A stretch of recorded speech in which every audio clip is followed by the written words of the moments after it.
Assalamualaikum warahmatullahi wabarakatuh. Perkenalkan, saya Mirna Irawan dengan NIM 227123 dari kelas A1 S1 Pariwisata. Pada kesempatan kali ini, saya akan mempresentasikan mengenai rencana bisnis yang telah saya buat, yaitu usaha kerajinan makrem. Kerajinan makrem adalah kerajinan yang terbuat dari benang atau tali dengan menggunakan teknik simpul menyimpul. Untuk membuat ini tentunya membutuhkan kekreativitasan. Di antara jenis-jenis kerajinan simpul atau makrem yang sering kita lihat adalah hasil karya berupa ikat pinggang, penghias gerabah atau keramik, kemudian hiasan dinding, keranjang untuk menggantung tanaman, gorden, gelang, dan masih banyak lagi.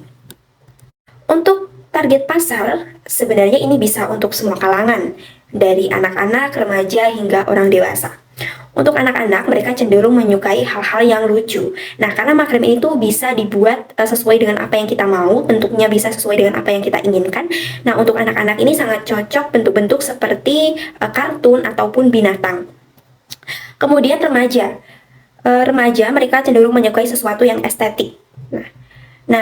Makrem ini untuk remaja cocoknya seperti hiasan dinding karena akan menunjang background foto mereka, karena seperti yang kita tahu remaja sekarang itu sangat excited sekali dengan yang namanya foto.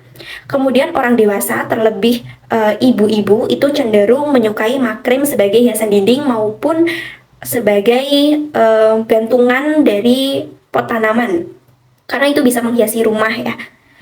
Kemudian kita masuk ke alat dan bahan.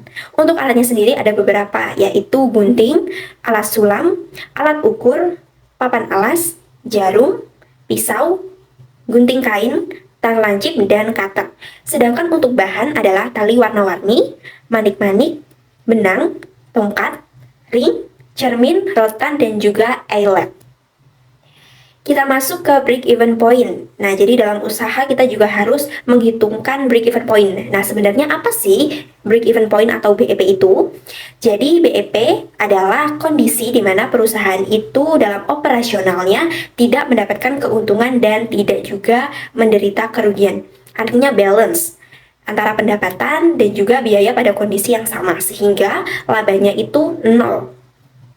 Kemudian, manfaatnya yang pertama adalah untuk mengetahui biaya total produksi, kemudian dasar perhitungan laba, estimasi balik modal, dan juga analisa profitabilitas bisnis. Kita lihat dulu rumus BEP. Nah, seperti yang bisa teman-teman lihat di layar, ini adalah rumus BEP atau break even point. Jadi, break even point dalam unit dirumuskan BEP sama dengan FC dibagi P dikurang VC. Sedangkan break even point dalam rupiah dirumuskan BEP sama dengan FC dibagi 1 dikurang VC dibagi S. Nah, di sini juga sudah ada keterangannya. P itu price per unit, FC fixed cost, S itu sales volume, dan VC adalah variable cost. Nah, kita lihat dulu perhitungannya.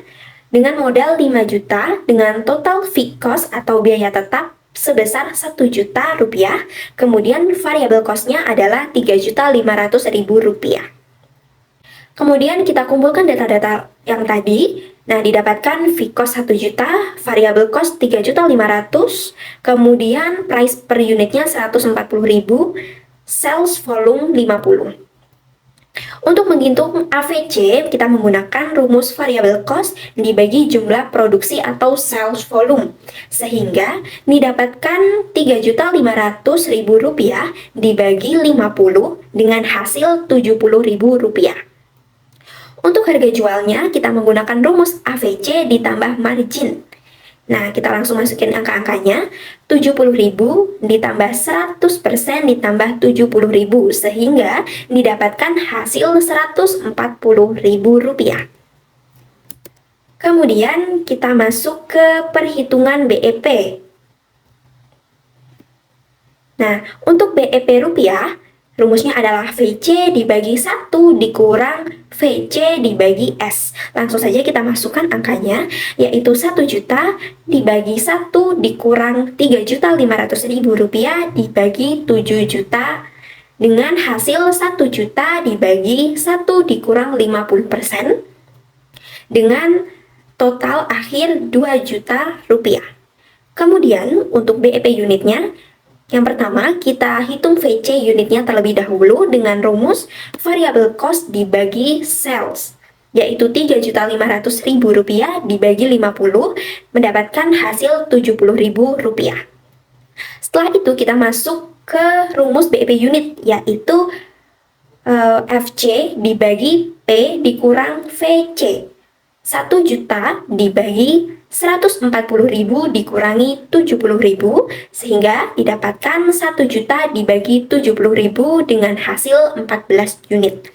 Dari perhitungan BEP ini didapatkan BEP rupiah sebesar 2 juta rupiah, sedangkan BEP unit adalah 14 unit. Kemudian kita hitung berapa sih labanya. Untuk menghitung laba, kita menggunakan rumus pemasukan ditambah pendapatan dikurang pengeluaran. 5 juta ditambah 2 juta dikurangi 4.500.000 sehingga didapatkan hasil 7 juta dikurangi 4.500.000, totalnya 2.500.000. Nah, lalu kapan sih balik modalnya? Berapa lama balik modal? Kita bisa menggunakan rumus modal dibagi laba bersih. Kita masukkan saja modalnya tadi 5 juta, kemudian laba bersihnya 2.500.000, sehingga didapatkan hasil pembagian dari 5 juta dibagi 2.500.000 adalah 2. Jadi balik modalnya prediksinya adalah 2 bulan. Terima kasih atas perhatiannya, terima kasih telah menonton video ini. Akhir kata, wassalamualaikum warahmatullahi wabarakatuh.